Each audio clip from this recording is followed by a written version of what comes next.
দ্বিতীয় ধাপের প্রচার প্রচারণার সবশেষ খবর জানাতে লক্ষ্মীপুর থেকে যুক্ত হচ্ছেন সহকর্মী সাইফুল ইসলাম স্বপন। স্বপন, কেমন চলছে নির্বাচনী প্রচারণা, কি বলছেন ভোটাররা? জুই, লক্ষ্মীপুরের দুটি উপজেলায় রায়পুর এবং রামগঞ্জে আগামী 21শে মে উপজেলা নির্বাচন অনুষ্ঠিত হবে। এই দুটি উপজেলা নির্বাচনকে কেন্দ্র করে প্রার্থীদের মাঝে এবং ভোটারদের মাঝে উৎসব বিরাজ করছে। এতে লক্ষ্মীপুরের যে রামগঞ্জে স্বতন্ত্র প্রার্থী ইমতিয়াজ এবং আনাস প্রতীক এবং দেওয়ান বাচ্চু হুন্ডা প্রতীক।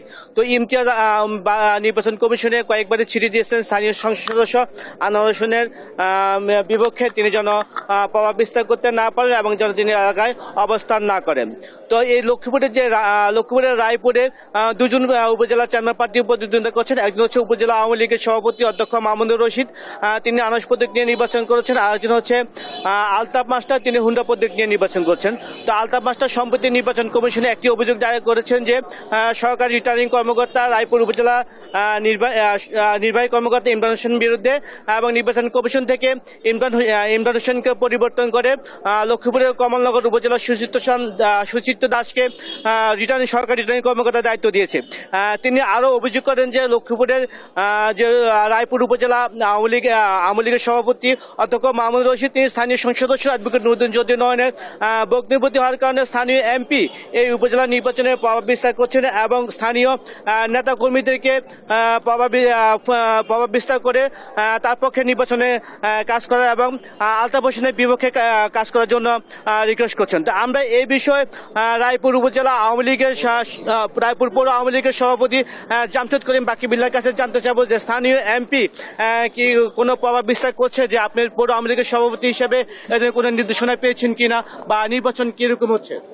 জি, আসসালামু আলাইকুম, ধন্যবাদ। আমি কাজী বাকিবিল্লা, সভাপতি রায়পুর পৌর আওয়ামী লীগ। 21শে মে রায়পুর উপজেলা পরিষদের নির্বাচন, যে প্রশ্নটি আমাকে করা হয়েছে এ বিষয়ে আমার সুস্পষ্ট বক্তব্য হলো, প্রতীক বরাদ্দ পাওয়া থেকে আরম্ভ করে অদ্যাবধি পর্যন্ত মাননীয় সংসদ সদস্য লক্ষ্মীপুর 2 অ্যাডভোকেট নুরুদ্দিন চৌধুরী নয়ন, তিনি এই আসনে এসে কোনো রকম নির্বাচন আচরণবিধি লঙ্ঘন করেন নাই, এবং তিনি কোনো প্রভাব বিস্তার করে তিনার ভগ্নিপতি হিসাবে বা উপজেলা আওয়ামী লীগ সভাপতি হিসাবে তিনার ভোট করার জন্য কাউকে ইনসিস্ট করেন নাই। এখানে মূল বিষয়টি হলো, অ্যাডভোকেট নুরুদ্দিন চৌধুরী নয়ন ভাই এমপি হওয়ার আগেই অধ্যক্ষ মামুনুর রশিদ, তিনি উপজেলা পরিষদের চেয়ারম্যান ছিলেন, এখনো আছেন। অধ্যক্ষ মামুনুর রশিদ তিনি এর পূর্ব থেকেই উপজেলা আওয়ামী লীগের সভাপতি। কাজেই অধ্যক্ষ মামুনুর রশিদ সাহেব নির্বাচনে প্রতিদ্বন্দ্বিতা করার শুরু লগ্ন থেকেই প্রত্যেকটি ইউনিয়ন আওয়ামী লীগ, ওয়ার্ড আওয়ামী লীগ, উপজেলা আওয়ামী লীগ, পৌর আওয়ামী লীগ, ছাত্রলীগ, যুবলীগ, স্বেচ্ছাসেবক লীগ, শ্রমিক লীগ, তাঁতি লীগ, মহিলা আওয়ামী লীগ, ইউনিয়ন পরিষদের 8 জন চেয়ারম্যান, পৌরসভার মেয়র, পৌরসভার সকল কাউন্সিলর, প্রত্যেকটি ওয়ার্ডের মেম্বার, তারা সভা করে অধ্যক্ষ মামুনুর রশিদ সাহেবকে সমর্থন প্রদান করেছে। এবং মামুন ভাইয়ের সাথে নির্বাচনে তারুণ্যের অহংকার আমাদের অ্যাডভোকেট মারুফ বিন জাকারিয়া, সেও প্রার্থী ছিল, সেও মামুনুর রশিদ সাহেবের প্রতি শ্রদ্ধা রেখে নিজেই সে প্রত্যাহার করে সে ভাইস চেয়ারম্যান হিসাবে প্রতিদ্বন্দ্বিতা করতেছে। শুধু আলতাফ মাস্টার সাহেব, তিনি বর্তমানে দলের কোনো পদে নাই।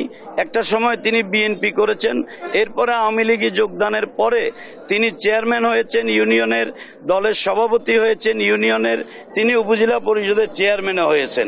এখন গোটা দল একদিকে থাকায়, তিনার সাথে দলীয় কোনো নেতাকর্মী না থাকায় তিনি আমাদের এমপিকে প্রশ্নবিদ্ধ করতেছেন। মূলত এটা সঠিক নয়। তিনি আমাদের মোহাম্মদ আলী খোকন ভাই, যিনি প্রেসিডিয়াম সদস্য ছিলেন কেন্দ্রীয় আওয়ামী যুবলীগের, উনাকেও বিতর্কিত করতেছেন। ধন্যবাদ জামশেদ কবির বাকিউল্লাহ। আমরা লক্ষ্মীপুর রায়পুর উপজেলা নির্বাচনে যে প্রার্থীদের যে অভিযোগ ছিল, অভিযোগে আমরা শুনছিলাম পৌর আওয়ামী লীগের সভাপতি জামশেদ আসাদ কবি বাকিবুল্লাহ কাছ থেকে। আমরা আপনাকে আর একটু জানিয়ে রাখি যে লক্ষ্মীপুরের রামগঞ্জ উপজেলা 5 জন প্রার্থী প্রতিদ্বন্দ্বিতা করছেন এবং লক্ষ্মীপুরের রায়পুর উপজেলা চেয়ারম্যান পদে 2 জন, ভাইস চেয়ারম্যান পদে 2 জন এবং মহিলা ভাইস চেয়ারম্যান পদে 4 জন প্রতিদ্বন্দ্বিতা করছেন। তো এই নির্বাচনকে কেন্দ্র করে ইতিমধ্যে দলীয় নেতাকর্মীরা তারা বিভিন্ন প্রার্থীর পক্ষে প্রচার প্রচারণা চালাচ্ছে এবং বিভিন্ন সময়ে প্রার্থীরা একে অপরের বিরুদ্ধে অভিযোগ করছে। জুই, এ ছিল লক্ষ্মীপুরের রায়পুর উপজেলা নির্বাচনের প্রচার প্রচারণার সর্বশেষ খবর। ধন্যবাদ জানাচ্ছি আপনাকে। দর্শক, লক্ষ্মীপুর থেকে নির্বাচনী প্রচারণার খবরাখবর জানাচ্ছিলেন সহকর্মী সাইফুল ইসলাম স্বপন।